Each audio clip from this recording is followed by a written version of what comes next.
Bab 7. Diksi dan bernyanyi.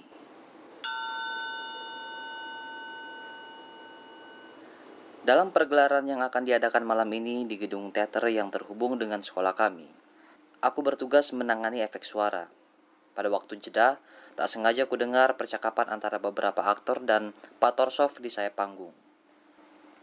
Pak Torsov memberikan beberapa komentar kepada seorang aktor tentang penampilannya, tapi sayangnya aku tidak sempat memperhatikan komentar Pak Torsov dan jawaban aktor itu. Waktu aku mulai menyimak, Pak Direktur sedang menceritakan pengalaman pribadinya, seperti yang sering dilakukannya. Ia mengajarkan dengan menceritakan pengalamannya dan kesimpulan yang diambilnya dari pengalaman itu. Berikut ini kurang lebih apa yang dikatakan Pak Torsov.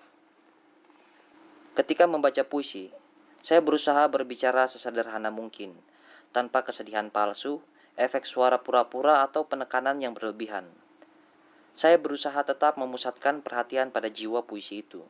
Kesan yang ditimbulkannya bersumber dari kata-kata dalam suatu frasa yang bergetar, bernyanyi, dan itu menjadikan wicara saya terdengar berbobot dan musikal. Ketika cara saya berbicara ini saya bawa ke panggung, rekan-rekan aktor takjub dengan perubahan suara saya, pengucapan saya, dan cara baru saya dalam mengungkapkan perasaan dan pikiran saya. Tapi lalu terasa betapa saya belum memecahkan permasalahan dari segala sisi.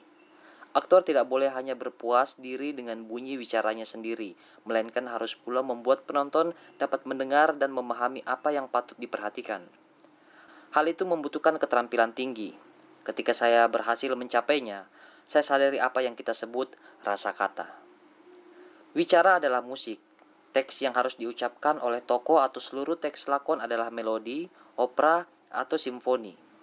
Pengucapan di atas panggung adalah seni yang sama muslihatnya dengan seni suara dan membutuhkan latihan dan teknik yang mendekati sempurna. Ketika aktor yang memiliki suara terlatih dengan menguasai teknik vokal dengan baik mengucapkan cakapannya atau dialognya, saya terhanyut oleh seninya yang luar biasa. Ketika ia mengucapkannya dengan berirama, saya langsung terbawa mengikuti irama dan nada bicaranya. Tergerak olehnya, jika ia sendiri menembus sampai ke dalam jiwa kata-kata tokoh yang diperankannya. Saya terbawa memasuki tempat-tempat rahasia dalam gubahan si penulis lakon dan juga dalam jiwa sang aktor. Ketika sang aktor mengimbuhkan ornamen suara untuk lebih menghidupkan kata-kata itu, ia membuat saya melihat dengan mata batin saya, sekelebat gambaran-gambaran yang diciptakannya dari imajinasi kreatif sendiri. Ketika sang aktor bergerak dengan terkendali dan memadukan kata-kata dan suara pada gerak-gerak itu, suaranya terasa oleh saya sebagai iringan yang harmonis untuk nyanyian merdu. Suara pria yang bagus, yang masuk ke dalam adegan, dan terlantur hingga akhir ucapannya, lalu segera disambut suara lain, bagikan cello atau oboe. Suara perempuan jernih tinggi yang menanggapi membuat saya teringat biola atau flute. Nada-nada rendah dari aktris yang dramatis mengingatkan saya pada maksud bunyi biola alto. Suara berat milik sang ayah Nan Budiman mengingatkan saya pada bunyi seruna yang rendah. Suara tokoh jahat adalah trombon yang meraung tapi redam, seolah dari lubuk amarah dan air liur yang terkumpul. Aktor hendaknya bisa merasakan orkestra lengkap, meski hanya dalam satu frasa, bahkan frasa yang sederhana pun, yang terdiri atas tujuan kata seperti kembalilah, aku tidak bisa hidup tanpa dirimu. Betapa banyak cara menyanyikan frasa itu dan selalu baru. Betapa banyak makna yang dapat dituangkan ke dalamnya. Beragam suara hati. Cobalah mengambil jeda dan memberikan tekanan di tempat-tempat yang berbeda. Akan kau peroleh makna baru dan makna baru lagi. Jadi pendeknya, dipadu dengan penekanan menjadikan kata kunci terdengar tajam dan menghasilkan sesuatu yang berbeda. Jeda yang lebih panjang tanpa suara memungkinkan kata-kata diresapi dengan muatan makna yang baru dan segar. Ini semua dibantu dengan gerak, ekspresi wajah, dan intonasi. Perubahan-perubahan ini menimbulkan suasana hati yang baru, memberikan isi baru pada keseluruhan frasa. Contohnya kata pertama, kembalilah, diikuti dengan jeda yang penuh keputusasaan karena dia yang telah pergi tidak akan kembali. Inilah awal dari aria, nyanyian tunggal dalam opera yang sedih. Aku tidak bisa. Diikuti dengan jeda pendek, mengambil nafas untuk mempersiapkan dan membantu mengangkat kata kunci hidup yang merupakan titik puncak. Jelas, inilah kata yang paling penting dalam keseluruhan frasa. untuk memberikan ruang yang lebih lapang sehingga kata itu dapat lebih menonjol. Ditambah lagi dengan jeda helaan nafas pendek, kemudian frasa itu ditutup dengan kata-kata tanpa dirimu. Jika kata hidup yang merupakan alasan terciptanya keseluruhan frasa musikal ini adalah suatu daya yang tercabut dari jiwa, jika si perempuan yang telah dicampakkan itu menggunakan kata itu dengan seluruh sisa tenaganya untuk mengungkapkan bahwa ia bersandar pada laki-laki yang telah ia percayai selamanya, maka kata itu akan menyampaikan inti seluruh frasa, yaitu jiwa seorang perempuan yang dikhianati, yang hancur berkeping-keping. Sesuai kebutuhan, penempatan jeda dan penekanan kata dapat saja berbeda, dan inilah yang kita peroleh. Kembalilah, berhenti sejenak. Aku, napas, tidak bisa nafas, hidup tanpa dirimu. Kali ini penajaman diberikan pada kata-kata aku tidak bisa. Melalui kata-kata ini kita rasa keputusasaan seorang perempuan karena hidupnya kehilangan makna. Dengan ini seluruh frasa diwarnai dengan firasat buruk yang gawat, dan kita serasa tahu bahwa perempuan yang tercampakkan ini sudah tamat, bahwa jurang maut terenganga di depannya. Bayangkan, berapa banyak yang bisa dimampatkan dalam satu kata atau suatu kalimat. Betapa kayanya bahasa. Alangkah besar kekuatan bahasa bukan sebagai bahasa itu sendiri, melainkan sebagai penyampaian jiwa dan pikiran manusia. Alangkah banyaknya muatan rohania dan emosi dalam kata-kata sederhana. Kembalilah, aku tidak bisa hidup tanpa dirimu. Dalam kalimat ini termuat seluruh tragedi kehidupan seorang manusia. Padahal apa arti satu frasa dalam konsep besar si penulis lakon? Di seluruh adegan, babak dan lakon. Hanya satu nokta kecil, satu momen, bagian yang sangat kecil dari suatu keseluruhan yang sangat besar. Seperti atom yang mampu membentuk alam semesta. Suara setiap individu menyampaikan kata-kata. Kata-kata menyampaikan frasa. Frasa menyampaikan pikiran. Dan pikiran-pikiran terbentuklah adegan utuh, babak dan isi lakon besar yang merangkum kehidupan tragis anak manusia. Apakah itu Hamlet, Othello, Hedda Gabler, atau Nyonya Ranevskaya? Suara-suara ini membentuk simfoni utuh.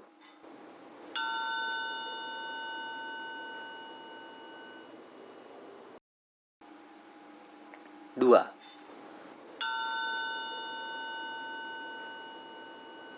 Sut satuk membekepi kebangamimu. Bunyi itu keluar dari mulut Pak Torsov ketika masuk kelas hari ini. Kami menatapnya dan saling berpandangan sendiri dengan heran. Kalian tidak paham? Ia bertanya setelah menunggu beberapa saat. Tidak sepatah kata pun. Kami mengakuinya. Apa arti bentakan itu, Pak? Sudah saatnya untuk membuka pintu kebahagiaanmu. Aktor yang mengucapkannya dalam suatu pementasan suara bagus, besar dan terdengar di seluruh bagian gedung pertunjukan.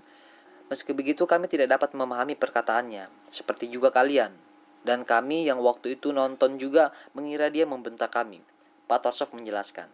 Contoh sederhana dan lucu ini ternyata membawa akibat yang sangat penting bagi saya. Jadi perlu saya jabarkan sedikit apa yang saya alami. Setelah pengalaman bermain drama dan menyutradarai bertahun-tahun, saya sampai pada kesadaran intelektual maupun emosional bahwa setiap aktor harus punya kemampuan pengucapan diksi dan pelafalan artikulasi yang sangat baik. Aktor harus merasakan tak hanya setiap kalimat dan kata, melainkan setiap suku kata, setiap huruf. Ini kelihatannya sederhana, tapi makin sederhana suatu kebenaran, makin banyak waktu yang kita perlukan untuk benar-benar memahaminya. Kita tidak bisa merasakan bahasa, kalimat, suku kata, dan huruf kita. Itu sebabnya pengucapan kita mudah kacau, terputar balik. Alih-alih fa, kita mengucapkannya fa, yang seharusnya ga kita ucapkan kwa. Ini masih ditambah dengan gangguan lain dalam pengucapannya, seperti ketidaktepatan mengucapkan bunyi S dan Z. Kebiasaan menggunakan suara kerongkongan dan suara hidung. Kalau bagian kata kita ganti-ganti, kata itu akan jadi seperti manusia yang telinganya berada di tempat yang seharusnya mulut, matanya di telinga, jarinya di hidung. Pengucapan awal kata yang tergelincir rasanya seperti wajah dengan hidung penyok telonjong.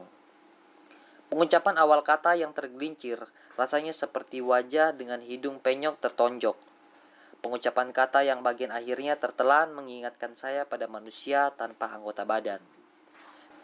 Bagi saya, Hilangnya satu huruf atau suku kata terasa sebagai cacat yang menonjol seperti hilangnya mata atau gigi, telinga yang berbentuk bunga kol atau cacat fisik lainnya.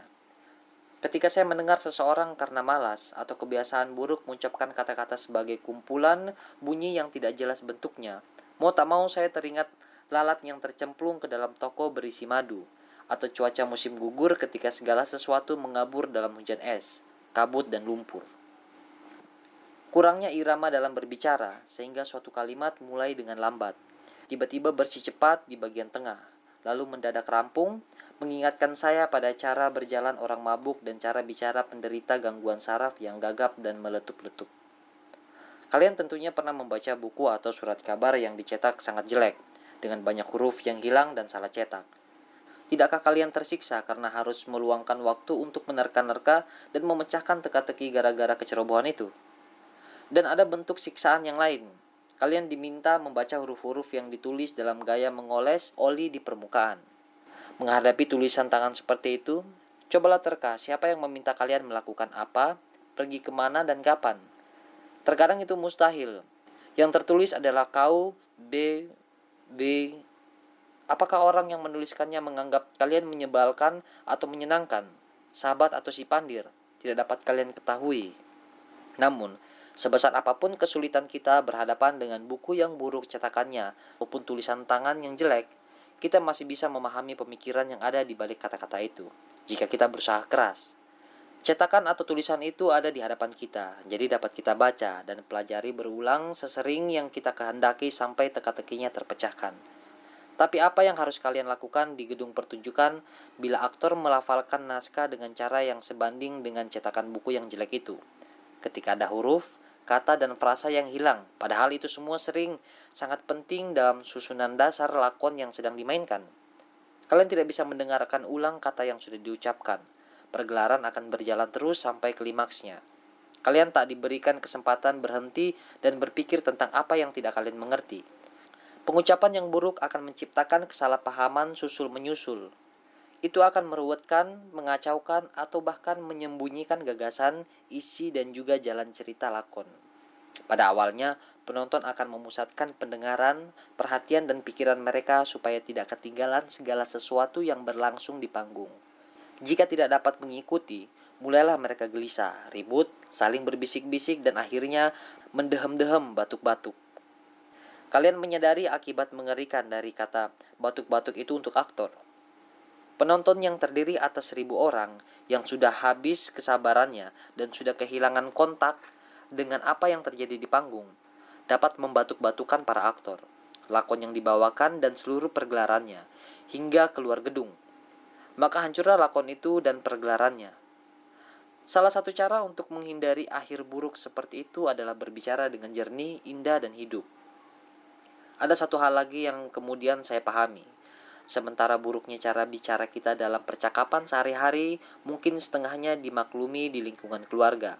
Cara bicara serampangan itu menjadi menjengkelkan dan konyol jika sampai terbawa ke panggung dan digunakan untuk mengucapkan syair merdu tentang hal-hal indah dan luhur mengenai kemerdekaan, cita-cita, dan cinta suci.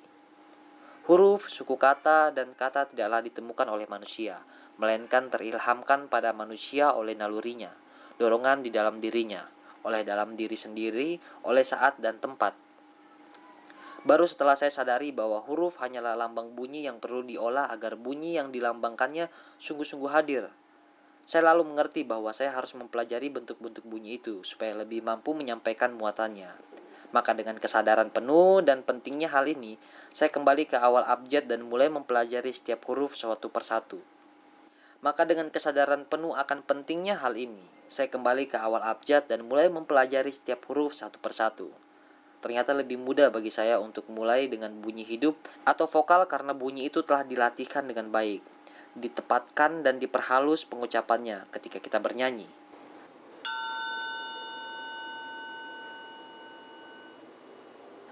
3.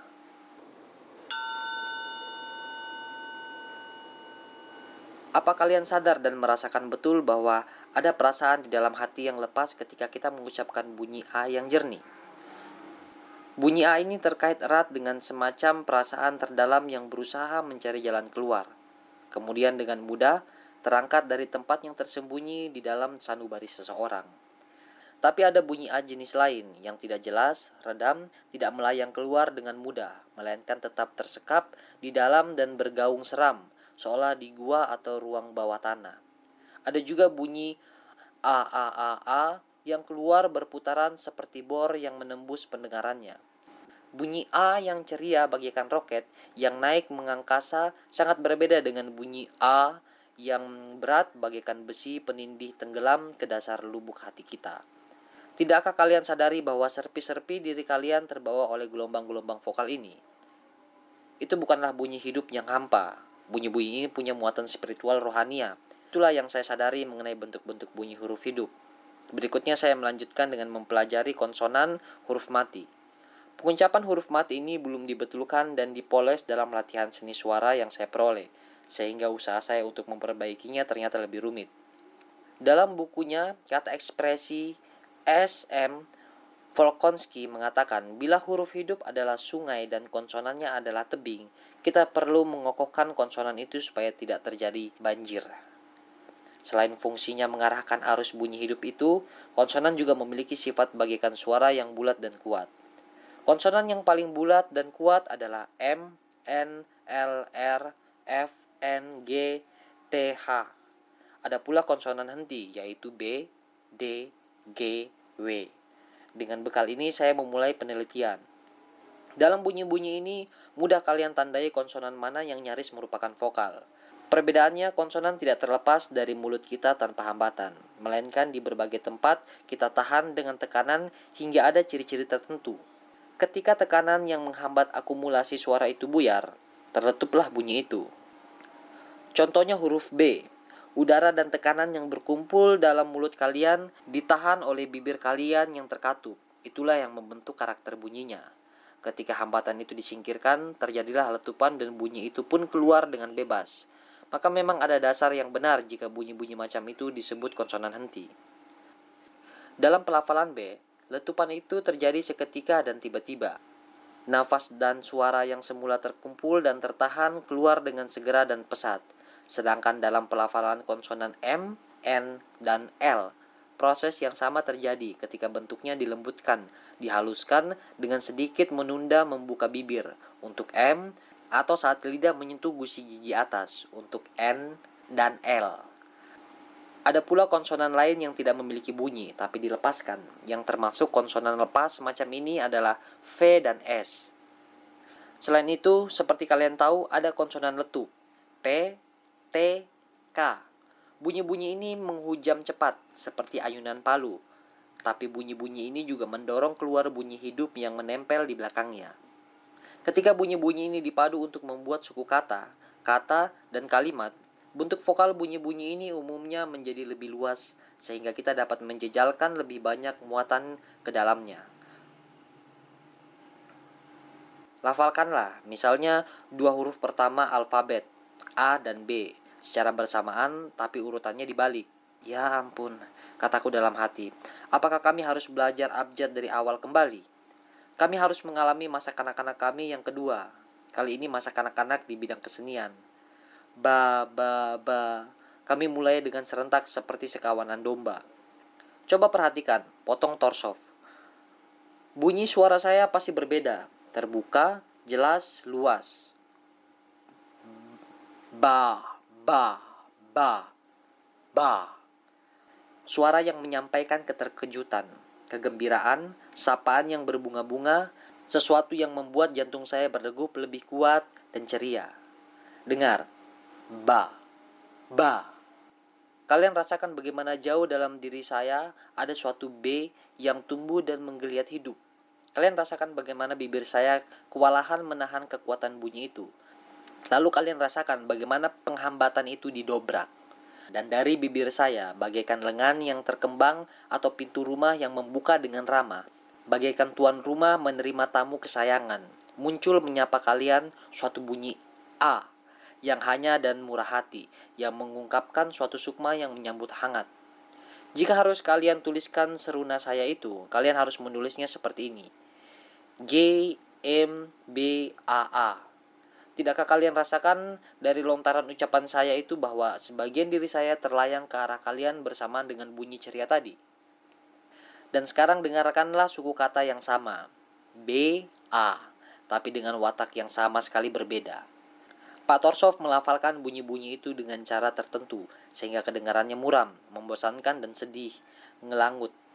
Kali ini suara B-nya seperti gemuruh di dalam tanah yang menggambarkan gempa akan tiba. Bibirnya tidak mereka seperti ucapan selamat datang, melainkan memisahkan pelan-pelan seolah kebingungan. Bunyi A-nya juga tidak riang seperti pertama kali. Keluarnya muram, tanpa gema, hampir seperti tercampak kandas, gagal meraih kebebasan. Dari bibirnya keluar nafas yang agak kemertak, seperti uap air dari ketel besar yang terbuka. Ada sekian banyak variasi yang bisa kalian ciptakan untuk suku kata berisi huruf B, A. Dan suku kata ini masing-masing akan menampilkan secuil bagian yang ternukil dari jiwa manusia.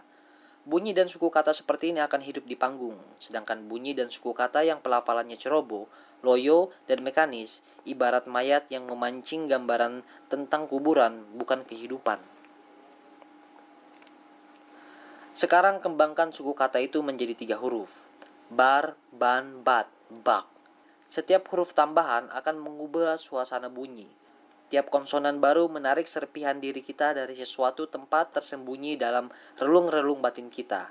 Kalau banyaknya huruf kita tambahkan sehingga terbentuk 2 suku kata, maka daya muat emosionalnya juga akan makin besar. Baba, babu, bana, banu, balu, bali, barbar, banya, batman, bakrak.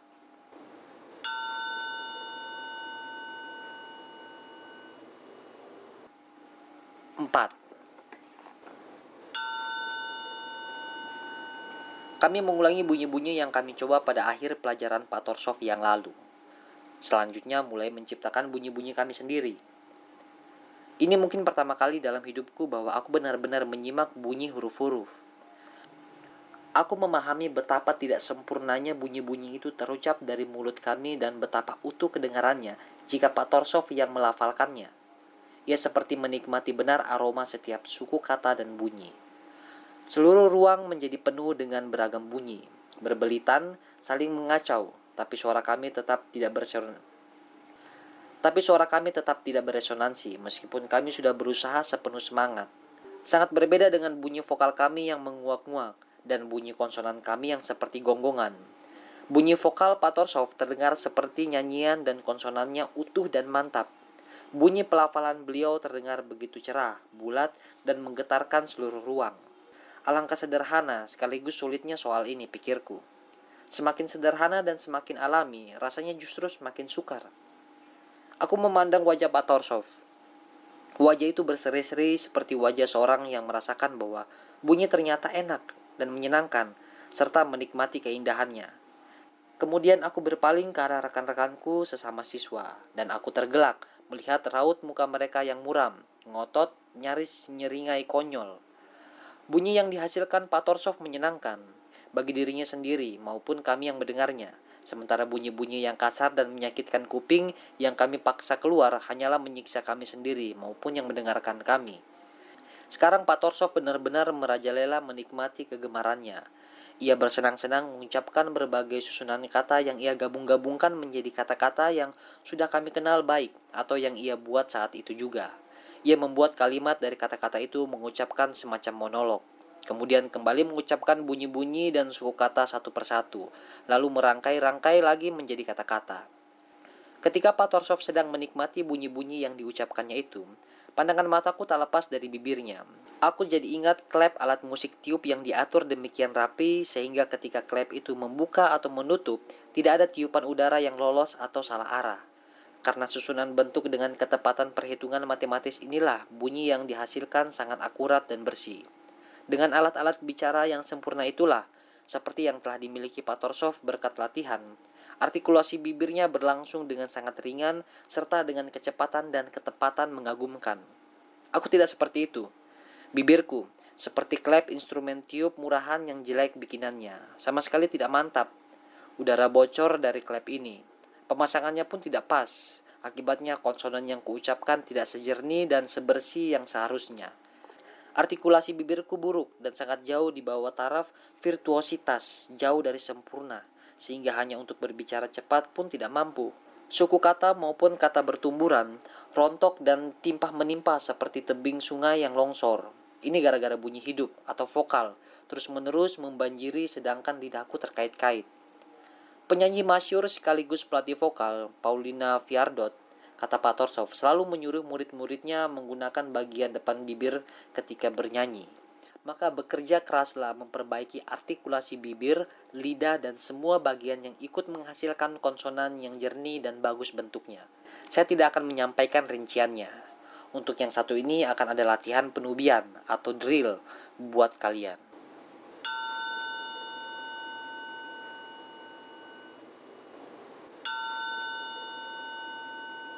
Hari ini Pak Torsov memasuki kelas dengan menggandeng seorang perempuan, Ibu Sarembo. Mereka berdiri bersebelahan di tengah ruang kelas sambil tersenyum cerah. Ucapkanlah selamat kepada kami, Pak Torsov mengumumkan. Kami berdua telah menjadi pasangan. Kami, para siswa, tentu saja mengira dia sedang berbicara tentang pernikahan. Kemudian dia melanjutkan. Mulai sekarang, Ibu Sarembo akan membantu menjelaskan kepada kalian tentang suara dalam hubungannya dengan vokal dan konsonan. Dan bersamaan dengan itu, saya atau orang yang menggantikan saya akan membetulkan pelafalanmu.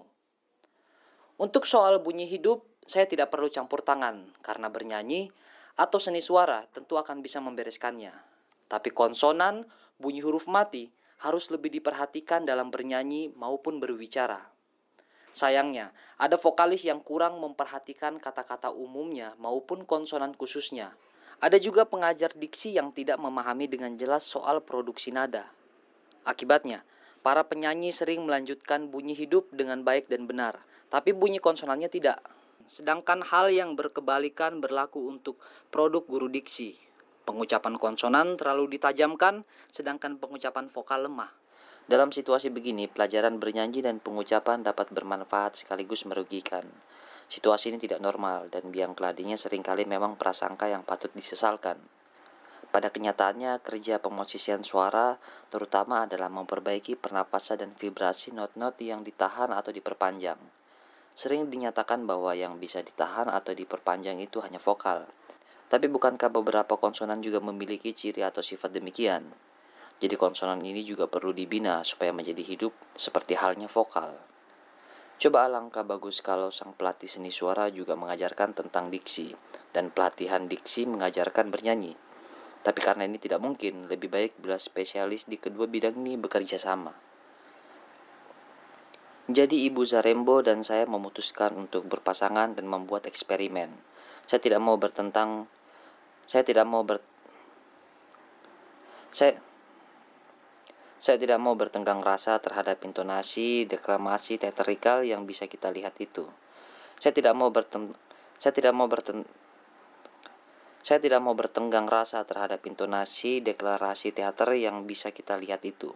Itu hanya dilakukan oleh mereka yang suaranya tidak bisa bernyanyi dengan sendirinya. Supaya terdengar mantap dan kuat, orang-orang ini harus mengandalkan pelintiran dan tipuan vokal, tekniknya dan gaya teatrikal dan deklamasi yang sok pamer. Contohnya, untuk mengejar kesan khidmat mereka merendahkan suara, terus dan terus menukikannya dalam hitungan detik. Atau supaya tidak monoton, mereka mengucapkan not-not tertentu satu oktav lebih tinggi. Tapi sebaliknya, karena jangkauan nada mereka sempit, rentetan ucapan mereka setengah monoton. Seandainya aktor-aktor itu membiarkan suara mereka bernyanyi dengan sendirinya, apa perlu mengandalkan metode akal-akalan begitu? Tapi suara yang bagus untuk bicara percakapan biasa adalah sesuatu yang langka. Kalaulah ada, sering kurang tenaga dan keluasan jelajah. Tanpa jelajahan, suara tidak mungkin bisa memproyeksikan kehidupan untuk seorang manusia. Ketika Tommaso Salvini, aktor Italia kenamaan itu, ditanya, apa yang harus dimiliki seorang untuk menjadi aktor tragedi? Ia menjawab, suara, suara, dan lebih banyak suara. Sementara ini saya tidak dapat menjelaskan dan kalimat belum bisa memahami apa yang dimaksud oleh Salvini dan banyak orang lain. Kalian baru dapat memahami dengan perasaan dan pikiran kalian arti penting kata-kata itu dalam latihan dan pengalaman. Ketika kalian menyadari bahwa suatu kemungkinan terbuka, berkat suara kalian yang sudah betul dan mampu melaksanakan fungsi yang diberikan alam kepadanya, perkataan Salvin itu akan membuka maknanya yang mendalam kepada kalian.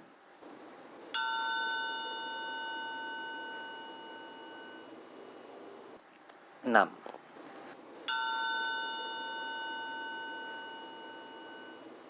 Memiliki suara yang bagus adalah berkah, tak hanya untuk penyanyi perempuan utama dalam opera, melainkan untuk pemain drama pula. Merasakan bahwa kalian punya daya untuk mengarahkan suara kalian, membuat patuh kepada kalian, mengetahui bahwa suara akan secara kuat menyampaikan kreativitas kalian hingga kerincian, modulasi, dan nuansa yang sehalus-halusnya. Suara tidak bagus. Pernyataan itu sungguh siksaan bagi penyanyi dan aktor. Perasaan bahwa kamu tidak bisa mengendalikan suaramu, bahwa bunyi-bunyi yang kalian keluarkan tidak akan bisa sampai pada pendengar kalian yang berjubel, tidak mampu mengungkapkan apa yang didiktikan kepadamu oleh si kreator di dalam dirimu dengan begitu jelas, hidup dan mendalam. Hanya si seniman sendiri yang tahu tanpa menyiksa keadaan ini. Hanya ia yang bisa mengatakan bentuk apa yang seharusnya dimunculkan dari dalam diri dan bagaimana hal itu mesti disampaikan melalui suara dan kata-kata. Bila suaranya macet, sang aktor terpukul karena bentuk lahir dan karya cipta di dalam diri termutilasi, terpotong-potong. Ada aktor yang kondisi normalnya tidak bersuara. Akibatnya mereka berbicara parau, sehingga merusak bentuk apa yang seharusnya mereka sampaikan. Tapi sementara itu sebenarnya jiwa mereka dipenuhi musik indah. Bayangkan seorang tunawicara menyampaikan perasaan yang mesra dan puitis kepada perempuan kekasihnya. Karena gagu, ia mengeluarkan suara melengking yang menyakitkan telinga. Yang keluar darinya bukan suara, melainkan bunyi yang tak jelas dan tak enak didengar. Rusaklah hal yang indah dan mesra di dalam dirinya. Ini membuatnya putus asa. Begitu pula aktor yang penghayatannya bagus, tapi sarana vokalnya buruk. Seringkali terjadi oleh alam, aktor dikaruniai suara dengan timbre yang indah, lentur daya ekspresinya, tapi volumenya kurang, sehingga suaranya hanya dapat didengar sampai ke baris kelima dari depan. Mereka yang berada di baris paling depan dapat menikmati timbre suara yang memesona, diksinya yang ekspresif, dan wicara yang dibangun indah. Tapi bagaimana penonton di belakang-belakang?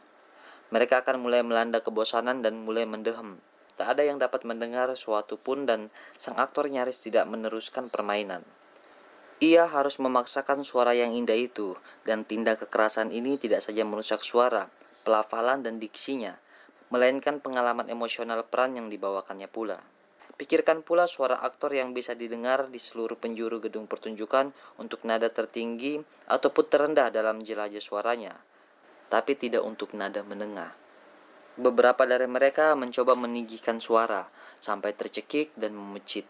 Ada juga yang menurunkan suaranya hingga tenggelam di kedalaman yang tak terkira dan hanya terdengar sebagai gumaman di lubang dalam. Pemaksaan dalam bentuk apapun menghancurkan warna suara, sementara jelajah nada yang terbatas pada hanya 5 not tentulah membatasi seluruh ekspresi. Kesulitan lain adalah bila suara sang aktor bagus dari segala sisi, volume, fleksibilitas, kemampuan menunjukkan ekspresi dan nuansa, serta kerumitan tokoh yang diperankan. Namun memiliki suatu kekurangan penting berikut ini. Timbre atau warna suara yang tidak nyaman didengar. Bila telinga dan hati publik tertutup bagi si aktor, apalah guna volume, fleksibilitas, dan ekspresi yang disajikan oleh suara? Mungkin saja kekurangan ini tidak tersembuhkan, karena adanya suatu kekasan bawaan atau karena cacat vokal tertentu akibat penyakit.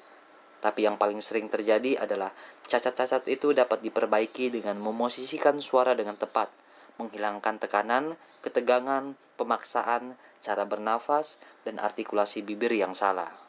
Atau kalau cacat itu karena penyakit, penyakitnya dapat disembuhkan. Kesimpulannya, suara yang sudah bagus dan alami pun masih perlu dikembangkan, bukan hanya untuk bernyanyi, melainkan juga untuk berbicara. Apa yang mesti dikerjakan? Apa sama seperti yang dilakukan untuk opera? Atau teater memerlukan sesuatu yang berbeda? Ada yang mengatakan bahwa teater membutuhkan sesuatu yang lain. Untuk kepentingan percakapan seorang harus memiliki suara yang terbuka. Tetapi, berdasarkan pengalaman saya, suara yang terbuka lebar cenderung menjadi vulgar, tanpa warna, dan yang terpenting, nadanya sering naik. Semuanya itu merusak bicara di panggung. Omong kosong, protes yang lain. Dalam percakapan, suara harusnya padat, mampat, dan tertutup. Meski demikian, berdasarkan pengalaman saya, hal ini justru menyebabkan suara menjadi tertahan, redam, sementara lingkup jangkauannya menjadi sempit. Suara kedengarannya seperti di dalam tong, bukannya terbang melayang keluar, melainkan justru jatuh ke tanah di dekat kaki empuhnya suara. Lalu apa yang harus kita lakukan? Itu tidak akan saya jawab dengan langsung. Sebagai gantinya akan saya ceritakan kepada kalian apa yang saya kerjakan dalam melatih dan mengarahkan suara dan diksi saya sepanjang karir keaktoran saya. Waktu muda saya mempersiapkan diri untuk menjadi penyanyi opera. Pak Torsov memulai ceritanya. Berkat itu, saya sedikit-sedikit mengenal metode umum pengaturan nafas dan suara untuk keperluan bernyanyi. Itu tidak saya butuhkan untuk bernyanyi, melainkan untuk membantu saya mencari metode terbaik demi mengembangkan cara bicara yang alamiah, wajar, indah, dan efektif. Fungsinya untuk menyampaikan lewat kata-kata, perasaan-perasaan luhur dan agung dalam gaya tragedi maupun dialog drama dan komedi yang sederhana, intim, dan hangat. Upaya pencarian saya ini terbantu oleh situasi bahwa selama beberapa tahun terakhir ini saya banyak bekerja di bidang opera. Karena bertemu dengan para penyanyi, saya sudah membicarakan soal seni suara dengan mereka. Sudah saya mendengarnya suara yang diposisikan dengan baik dan benar. Saya sudah mengenal sekian banyak jenis warna suara. Saya sudah tahu juga membedakan suara tenggorokan, hidung, kepala, dada, belakang kepala, pangkal tenggorokan, dan berbagai nuansa nada. Semua itu terekam dalam memori pendengaran saya. Tapi yang terpenting adalah saya memahami apa keuntungan jika memposisikan suara pada topeng, yaitu tempat terpadat langit-langit keras, rongga hidung, rongga sinus, dan ruang resonansi lain. Para penyanyi mengatakan kepada saya, bunyi yang kita posisikan pada gigi atau kita pantulkan ke tulang tenggorokan menjadi seperti berdering dan memperoleh penguat, sedangkan suara yang kita timpakan ke bagian-bagian yang lunak, di langit-langit atau tempat lain di rongga mulut, akan bervibrasi seolah direndam dengan kapas. Penyanyi yang lain berkata, caraku memosisikan suara ketika bernyanyi sama persis dengan apa yang dilakukan seorang sakit atau orang tidur saat mendesah dengan mulut tertutup. Dengan mengarahkan suara tepat ke permukaan wajahku, masuk ke rongga hidung, kubuka mulutku dan terus membuat bunyi lengkung seperti sebelumnya. Tapi sekarang desa nafas itu menjadi suara yang dengan bebas keluar dan bergema saat diletupkan hingga menerpa rongga hidung dan papan bunyi lain pada wajah. Saya telah mencoba semua metode ini supaya dapat menemukan karakter suara yang saya impi-impikan.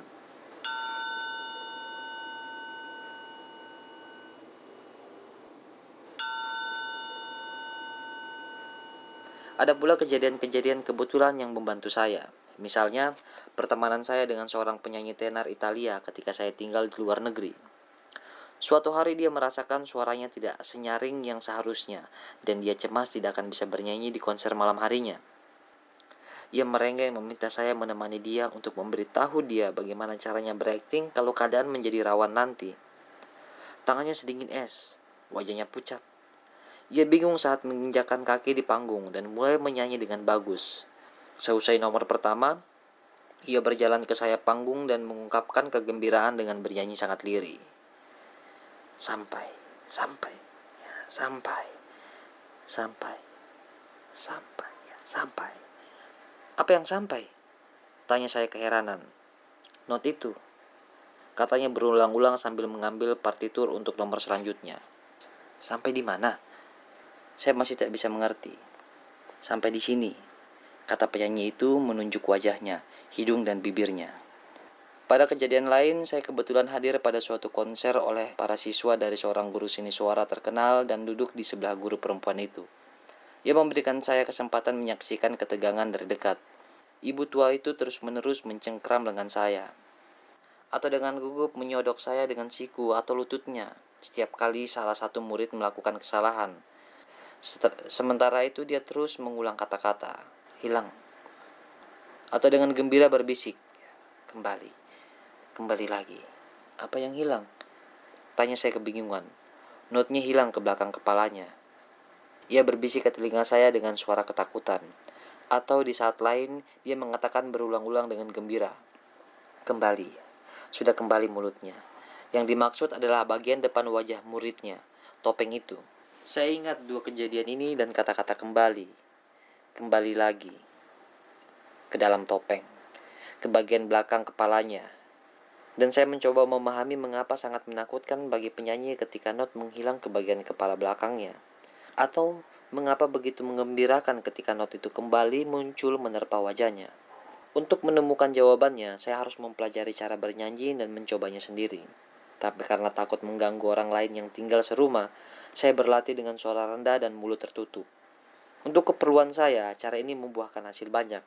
Ternyata ketika untuk pertama kalinya seseorang memosisikan suara, yang paling baik adalah bersenandung lembut sampai menemukan pendukung yang tepat bagi suara. Pada awalnya saya hanya menahan 1, 2, atau 3 not pada rentang registrasi suara menengah, memposisikannya pada beberapa bagian resonan dari topeng wajah saya yang dapat saya rasakan dari dalam. Kadang-kadang seolah bunyi itu sampai betul ke tempat yang harus ditujunya, tapi pada saat-saat lain saya sadari bunyi itu hilang, pergi. Akhirnya setelah lama berlatih, saya temukan cara untuk memposisikan 2 atau 3 not yang menurut saya kedengarannya berbeda. Penuh, padat, berdering. Semuanya kualitas yang tak pernah saya perhatikan sebelumnya. Tapi saya tidak berhenti di situ. Saya putuskan untuk mengeluarkan bunyi itu dengan cara tertentu sampai ujung hidung saya ikut menggelentar bersama getarnya. Itu bisa saya lakukan, hanya saja kemudian suara saya menjadi sengau. Maka saya harus melakukan serangkaian latihan baru untuk menghilangkan efek sengau itu. Cukup lama saya jalankan latihan itu, meskipun pada akhirnya rahasia masalah ternyata sangat sederhana. Yang harus saya lakukan hanyalah menghilangkan tegangan kecil yang nyaring tak terasa di bagian dalam rongga hidung, di mana dapat saya rasakan adanya sedikit tekanan. Pada akhirnya saya berhasil lepas dari tekanan itu. Not-not keluar lebih kuat lagi dari sebelumnya. Tapi warna suara saya tidak sebagus yang saya inginkan. Suara itu masih membuat ciri-ciri suara yang sebelumnya yang buruk dan tak bisa saya hilangkan. Saya ngotot menolak memosisikan kembali nada itu turun ke dalam tenggorokan, dengan harapan bahwa lambat laun nanti saya bisa menaklukkan rintangan baru ini. Pada tahap pencarian selanjutnya, saya mencoba meningkatkan jangkauan nada yang sudah saya tetapkan untuk latihan saya. Saya keheranan ketika not-not menengah maupun yang tinggi dan rendah terdengar indah dengan sendirinya dan menyamai karakter not-not awal yang sudah saya latih sebelumnya. Jadi secara bertahap, saya periksa dan saya haluskan sepanjang yang ada di antara not-not yang terbuka dengan sendirinya dalam jelajah nada saya. Tugas selanjutnya adalah yang paling sulit, yaitu menggarap garis perbatasan. Not-not tinggi yang seperti yang diketahui oleh semua orang, membutuhkan suara falsetto.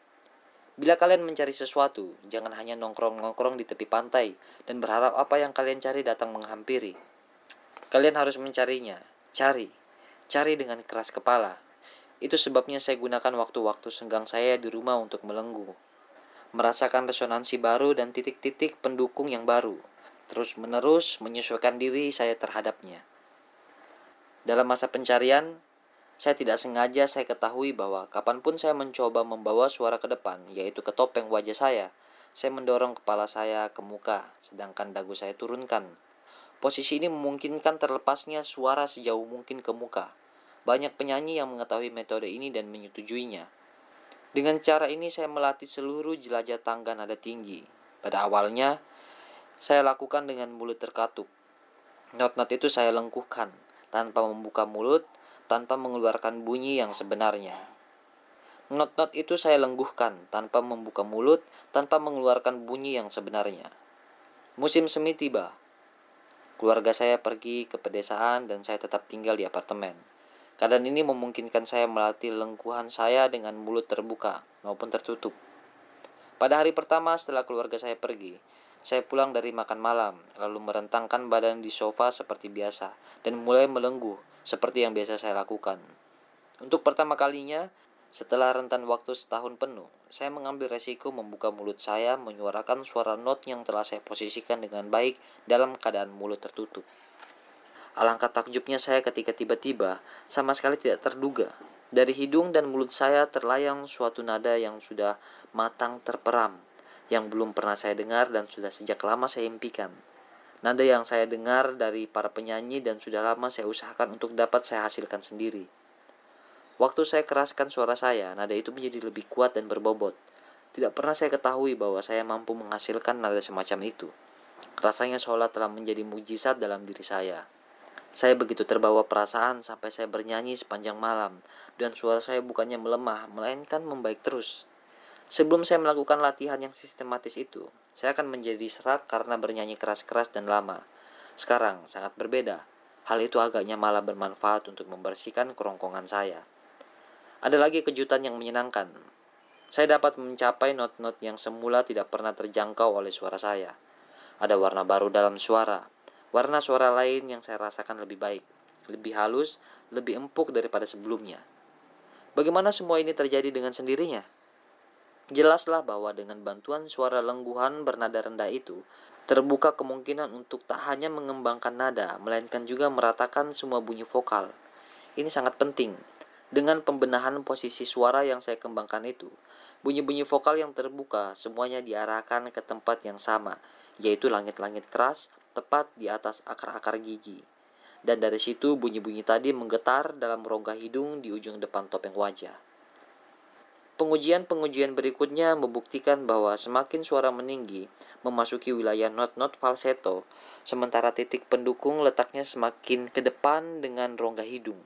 Selain itu, saya perhatikan bahwa not-not terbuka biasa yang saya bunyikan bertumpu pada dukungan langit-langit keras dan bergetar di rongga hidung. Sementara itu, nada-nada falsetto yang memperoleh dukungan di rongga hidung menggeletar pada langit-langit keras. Bermalam-malam saya tidak putusnya bernyanyi di apartemen saya yang kosong, terpukau oleh suara saya yang baru.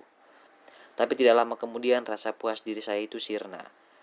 Pada suatu gladi opera saya mendengar seorang dirjen tersohor mengkritik seorang penyanyi karena memaksakan posisi nadanya terlalu jauh ke depan dan menghasilkan suara sember dan sengau sekaligus. Kejadian ini membuyarkan pijakan yang saya kira sudah kokoh. Memang betul, saya pun sering menyadari timbulnya bunyi sengau yang tidak mengenakan dalam suara saya kalau saya posisikan suara saya pada ujung depan topeng wajah saya. Jadi harus dilakukan pencarian baru. Tanpa membuang temuan-temuan saya, mulailah saya mengeksplorasi kepala untuk mencari permukaan-permukaan penggemaan di segala titik pada langit-langit keras, langit-langit lunak, puncak, dan bahkan belakang kepala. Kepada apa saya diajarkan untuk sangat berhati-hati dengan dan di segala tempat lain di mana saya temukan landasan bunyi. Masing-masing memberikan sumbangan hingga batas tertentu dan menambahkan warna baru untuk memperbaiki nada itu. Dan saya kebetulan menjadi tahu bagaimana mengendalikan bunyi sember sekaligus sengau itu. Segala uji coba ini meyakinkan saya bahwa teknik suara bernyanyi jauh lebih rumit dan pelik daripada yang saya bayangkan, dan bahwa rahasia seni ini tidak hanya ada di dalam topeng. Ada rahasia lain yang untungnya bisa saya temukan dalam kelas seni suara yang saya ikuti. Saya kaget karena pengajaran sering meneriakkan aba-aba kepada siswa-siswanya yang sedang berlatih membunyikan not-not tinggi. "Menguap," katanya. Ternyata untuk melepaskan ketegangan saat membunyikan not-not tinggi, tenggorokan dan rahang harus berada pada posisi yang persis sama dengan ketika kita menguap. Ketika ini terjadi, tenggorokan secara alamiah akan mengembang dan tegangan yang tak diinginkan akan lenyap.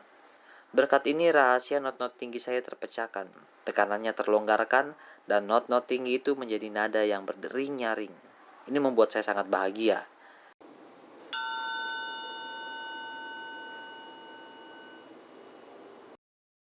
Delapan.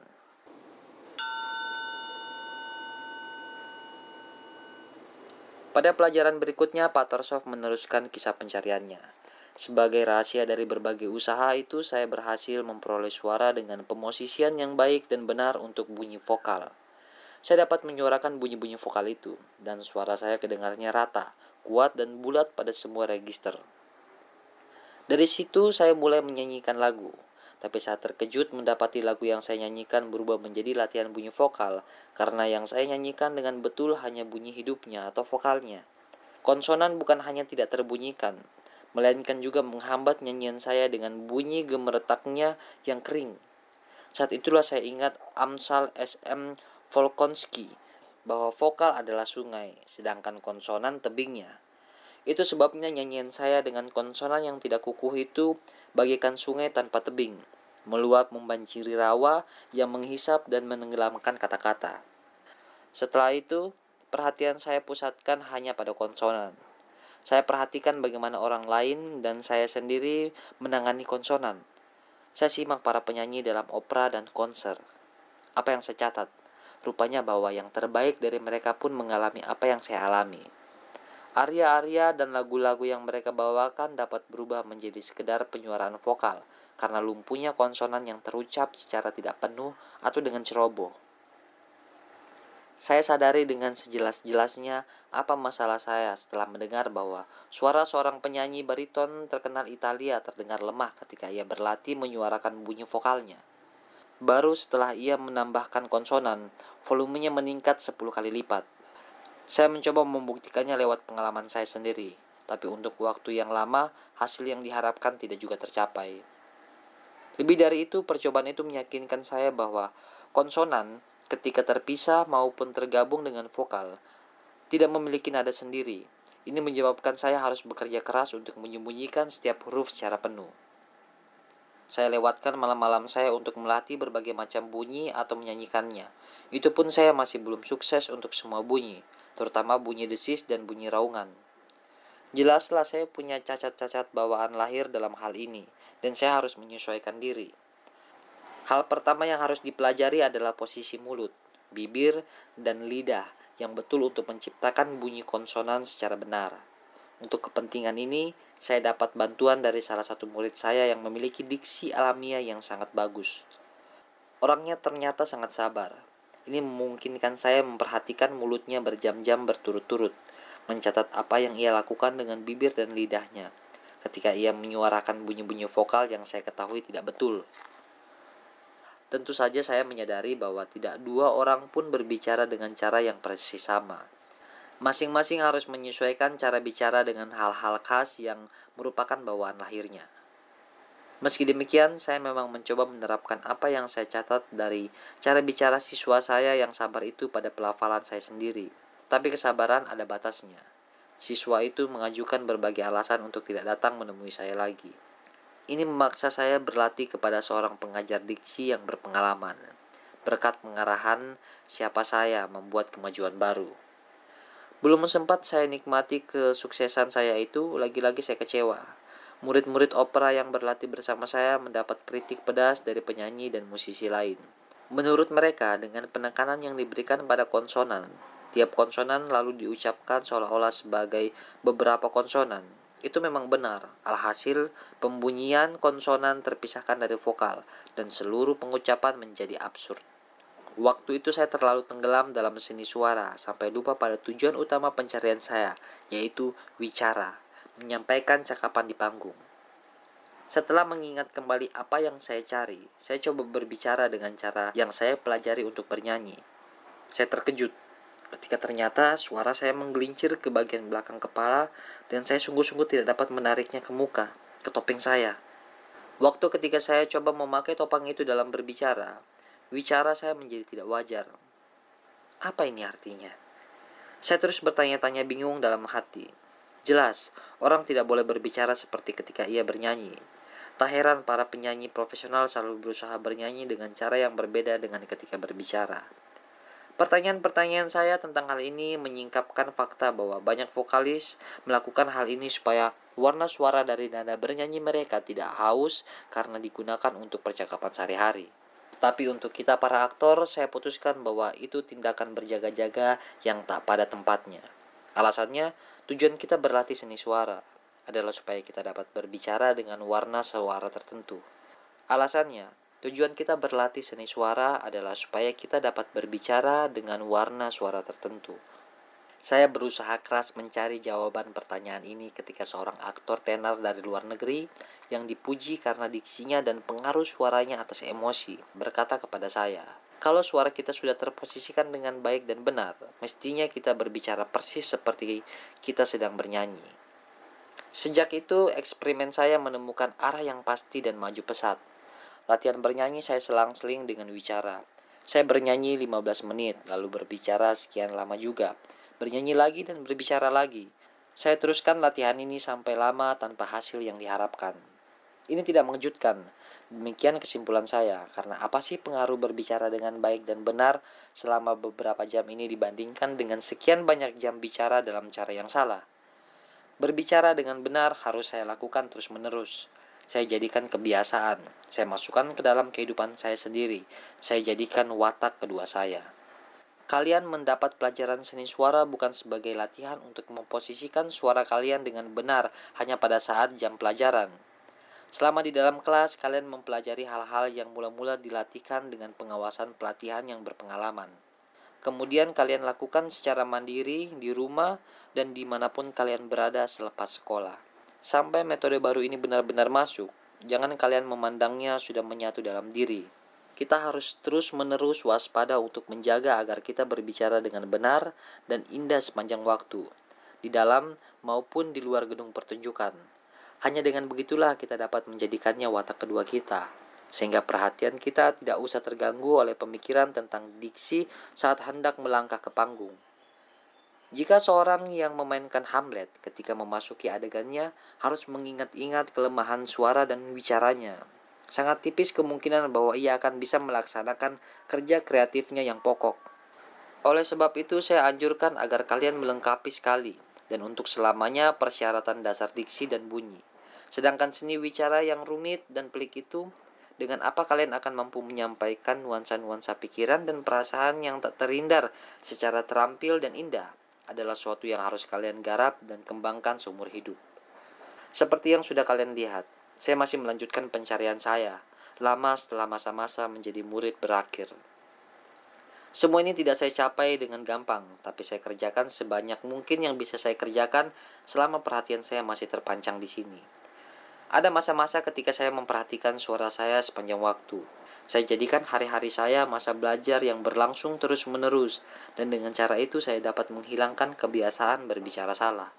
Akhirnya saya merasakan perubahan dalam cara bicara saya sehari-hari. Ada bunyi-bunyi tertentu, bahwa frasa yang terucap dengan baik, dan saya sadar pada saat itu bahwa saya sedang menerapkan apa yang saya pelajari dalam bernyanyi pada bicara saya untuk bercakap-cakap dengan orang lain. Saya berbicara seperti saya bernyanyi. Yang mengecewakan adalah bahwa itu hanya berlangsung dalam jangka pendek. Karena bunyi-bunyi dari mulut saya cenderung selalu melemah, dan posisi mundur sampai ke permukaan yang lunak pada langit-langit dan tenggorokan saya. Sampai saat ini keadaannya masih tetap. Entahlah apakah saya akan berhasil menjaga suara saya hingga tetap fleksibel seperti ketika saya bernyanyi. Jelas bahwa saya harus membenahi dengan cara memposisikan secara benar melalui sarana latihan pendahuluan, tepat sebelum geladi atau pergelaran. Meskipun demikian, tidak dapat dipungkiri bahwa secara umum saya berhasil. Saya dapat memposisikan suara saya ke muka dan memasuki topeng dengan mudah dan segera, tak hanya ketika saya bernyanyi, melainkan juga ketika berbicara. Tapi hasil terpenting dari jerih payah saya itu adalah bahwa dalam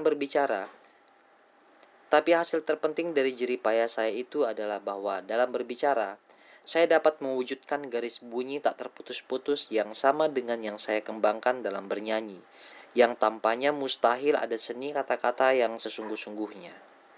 Inilah yang sekian lama saya cari, saya impi-impikan. Inilah yang menghasilkan keindahan dan musik, tak hanya dalam wicara percakapan sehari-hari, melainkan juga dan terutama dalam pengucapan puisi yang menggunakan bahasa indah.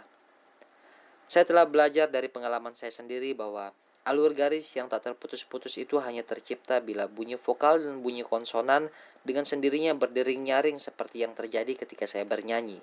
Jika yang ditahan dan diperpanjang hanyalah bunyi-bunyi vokal, sedangkan bunyi konsonan sekedar ikut-ikutan terletupkan menyusuli bunyi vokal itu, yang muncul adalah celah-celah kekosongan. Maka yang kita peroleh bukanlah alur garis yang tak terputus-putus, melainkan cabikan-cabikan bunyi yang lepas-lepas. Segera saya sadari bahwa tak hanya konsonan henti, melainkan konsonan-konsonan lain pun, yang berupa desis, siul, denting, maupun yang bersifat teduh. Senyap menggindikan bulu roma, Dan yang kasar, semuanya harus ikut pula menyumbangkan getar dan bunyi masing-masing dalam penciptaan garis bunyi yang tak terputus-putus itu. Dalam bercakap-cakap, cara bicara saya kadang bernyanyi, bersenandung, mendesis atau bahkan meraung sembari menciptakan garis konstan, arus bunyi yang tak terputus-putus itu. Sementara itu, nada serta warna suara saya berubah-ubah sesuai dengan bunyi vokal maupun konsonan getar atau desis yang ada. Di akhir masa pencarian saya yang saya ceritakan panjang lebar ini, saya belum sampai pada kemampuan menyadari rasa kata atau rasa frasa, tapi jelas bahwa saya sudah dapat membeda-bedakan berbagai bunyi suku kata. Ada pakar dalam bidang ini yang tanpa ragu akan memberikan kritik keras dan panjang atas apa yang saya lakukan dalam penelitian dan pencarian saya maupun hasil-hasil yang saya capai. Biar sajalah, metode saya berasal dari latihan, praktik dan pengalaman nyata. Hasilnya dapat diamati dan diteliti. Kritik semacam itu akan membantu menggugah seluruh pembahasan tentang pemosisian suara untuk pergelaran dan metode pengajaran pemosisian suara yang demikian, di samping persoalan tentang diksi yang benar-benar serta produksi bunyi, suku kata, dan kata. Setelah apa yang saya sampaikan pada kalian dalam pertemuan kita sebelum ini, saya yakin kalian bisa dipandang siap untuk memulai berlatih, memosisikan bunyi dan melatih diksi untuk bernyanyi dan berbicara di panggung. Kalian perlu memulainya sekarang, senyampang kalian masih belajar di sekolah. Seorang aktor ketika tampil di panggung harus bersenjata lengkap, dan suaranya adalah hal yang penting dalam pelaksanaan kerja kreatifnya. Apalagi kalau kalian sudah menjadi aktor profesional. Rasa harga diri yang palsu mungkin membuat kalian tak sudi bekerja layaknya murid pemula yang baru belajar alif bata. Jadi manfaatkanlah sebaik-baiknya masa muda dan masa sekolah kalian. Bila kalian tidak melaksanakan latihan ini sekarang, kalian tidak akan pernah melakukannya di masa depan. Akibatnya, pada segala titik dalam karir kreatif kalian, kekurangan itu akan menghambat kerja kalian. Suara kalian akan menjadi kendala bagi kalian dan sama sekali tidak dapat membantu. Suaraku adalah nasibku, kata seorang aktor terkenal dalam sebuah acara makan malam untuk menghormati dia, seraya mencelupkan termometer ke dalam supnya, anggurnya, dan hidangan cair lainnya. Kepedulian yang besar pada suaranya menyebabkan dia merasa harus mengukur suhu segala sesuatu yang masuk ke mulutnya. Ini memperlihatkan betapa ia peduli akan salah satu anugerah terbesar yang diterimanya, suara yang indah, bergetar, ekspresif, dan kuat. Sampai di sini Pak Rakmanov memperkenalkan kami pada pengajar diksi kami yang baru. Setelah istirahat sejenak, dia dan Ibu Zarembo untuk pertama kalinya bersama-sama mengajari kami. Sudah kupikir-pikir apakah aku perlu membuat catatan tentang pelajaran-pelajaran ini, dan kurasa tidak. Semua yang disampaikan dan yang kami lakukan adalah latihan yang lumrah di lembaga-lembaga pendidikan seni peran lain. Perbedaannya hanyalah bahwa diksi kami langsung dikoreksi di tempat dan di bawah pengawasan ganda dari 2 guru kami. Koreksi-koreksi itu segera diterapkan dalam latihan bernyanyi di bawah pengarahan guru seni suara. Dan disiplin ketat serta kritik yang kami terima dalam seni suara langsung diterapkan pada cara bicara dalam percakapan.